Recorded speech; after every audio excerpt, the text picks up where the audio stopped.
রাত্রিবেলা যাচ্ছেন, কেউ নাই, রাস্তায় হঠাৎ দেখলেন মসজিদ, পাশে লেখা বড় করে দান বাক্স, পকেট থেকে কচকচে 1000 টাকার নোটটা ওইখানে ঢেলে দিলেন দান বাক্সের ভিতরে। কেউ দেখে নাই, দেখছে কে?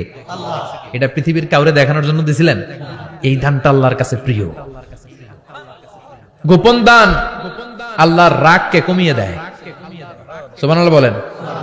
এরকম কোন গোপন আমল দিয়ে যদি আপনি আল্লাহর কাছে ওসিলা করে দোয়া করেন, আল্লাহ ওই কঠিন বিপদের দিনে এই আমলটা করছিলাম শুধু তোমারে দেখানোর জন্য, এর ওসিলায় বাঁচাও, বাঁচাবে কে?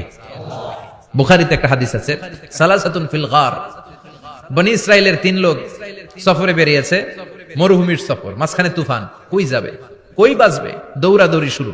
দৌড়াতে দৌড়াতে এক পাহাড়ের গুহার ভেতরে আশ্রয় নিয়েছে। গুহা চিনেন তো? পাহাড়ের গুহা।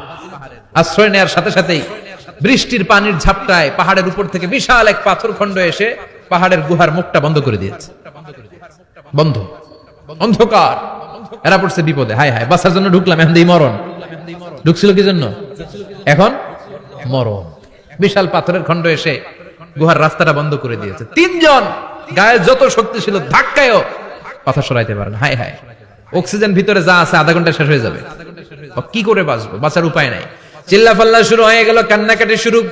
একজন বলে, তোমাদের জীবনে কার কি নেক আমল আছে, যেই নেক আমলটা আল্লাহর ভয়ে করছিল ওইটার ওসিলা দিয়ে দোয়া করে দেখো কিছু হয় কিনা। সুবহানাল্লাহ কোন? এটাই উপায়।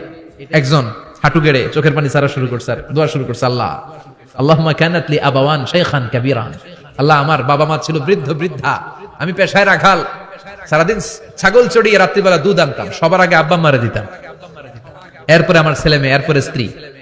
একদিন গভীর রাতে এসে দেখি আব্বা আম্মা ঘুমায়, দুধের বাটি নিয়ে আব্বা আম্মার মাথার সামনে দাঁড়িয়ে রইলাম। ছেলে মেয়েগুলো আব্বা এসে বলে, আব্বা দুধ দাও। আমি বললাম পরে, আগে আব্বা আম্মা খাবে, তারপরে তোরা।